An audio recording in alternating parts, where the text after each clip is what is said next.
Hi. Last week I created a video reflecting on the Orlando shooting. It was about pride, courage, self-acceptance, and how to combat hate and terror. The video was well received, and despite the negative situation that prompted the video, I've come to really embrace how such video production has been encouraging me to be less self-conscious about how I communicate with others through video and in person. So I'm planning to make more reflective videos like these, and hopefully it will become a regular thing on my YouTube channel. So I was thinking that this week I could be talking about how my presence on social media has been affecting my artwork and my life. I had been on Facebook since very early on. I was originally on Connect You, and as that was going under, I switched over to Facebook. That was where I first started promoting my artwork as an art student. And I was pleasantly surprised by how the groups dedicated to my art were able to reach people all over the world. It wasn't until last year when I decided to go all in with my freelance illustration business that I joined Twitter, I joined Pinterest, I started a Squarespace page, and last summer I first began following YouTube channels. And last week, I was starting to notice just how much being on social media sites has affected my artwork and my life. And I'm going to go into that this week. The YouTube channels that I watch have inspired not just this vlogging, but also my written blogging, my being able to express my fandom and embrace my geekiness, support products and books that I'm a big fan of. And every now and then I get a comment from a comic book editor, and it's a very nice feeling to be able to connect with those who create the content that I'm gushing over. I was also realizing that the tested videos that I watch, they're all about making, whether it's robotics, computer programming, costumes for movies and props. I was noticing how that had impacted the Photoshop puppetry I was working on last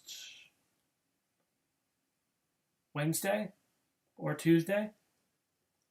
I was creating a frog piece with the mouth that could open and shut, same with the eyes, and the tongue could go out and attach to a fly. I was creating a face that could talk and wink and do the zombie impersonation. As the week rolled on, I was continually keeping up with Pinterest, which I see as sort of a Tumblr for designers. Not on the romantic context, but seeing the art, you can heart it if you like. You can just pass over it. It's a swipe left, swipe right on everyone's different pictures. And often it has an impact over what comes up on your feed in the future. Not just what boards you follow, but what you're supporting. And late last night, I was noticing that the fashion images that I like, the Art Nouveau pieces that I follow, they were having an impact on this angel that I was drawing. So I'll show you some visuals. So I'm going to type in the Pinterest.com. What got me interested in Pinterest is that as a visual person, I'm very into aesthetic design. I've got 2 boards of my own and follow many boards.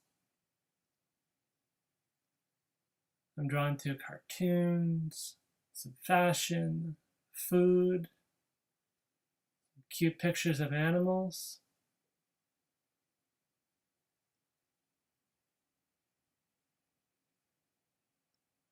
Interior design.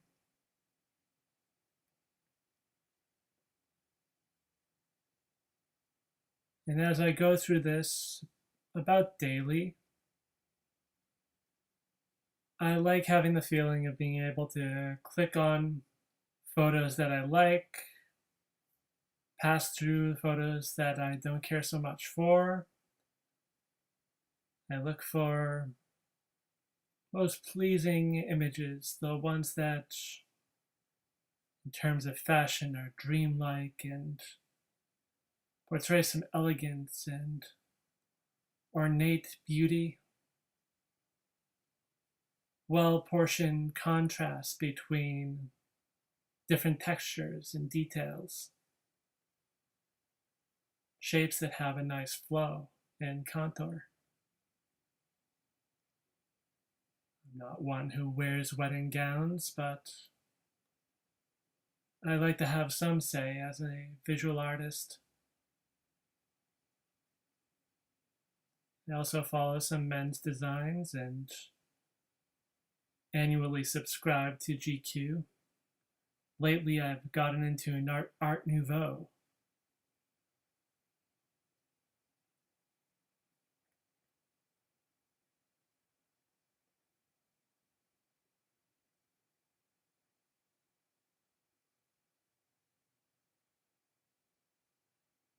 I find it somewhat meditative to go through this at the end of the day.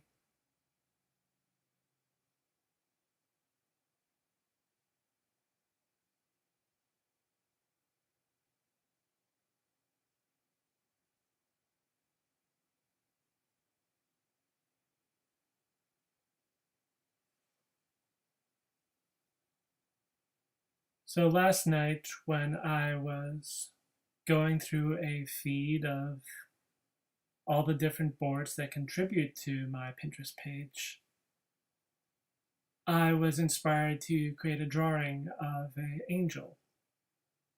I've always been interested in the design, that physiology. I collected Magic the Gathering and am a religious person.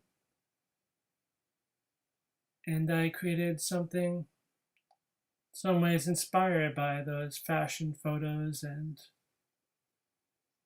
think that the Art Nouveau and different images of lace influenced the drawing of the gown.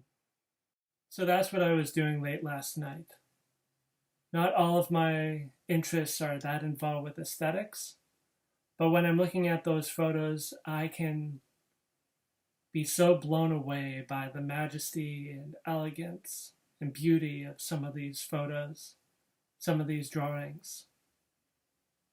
And I feel compelled to work some of those elements into my own pieces. So thank you. Have a good week. Please leave comments below or subscribe to this channel. Thank you.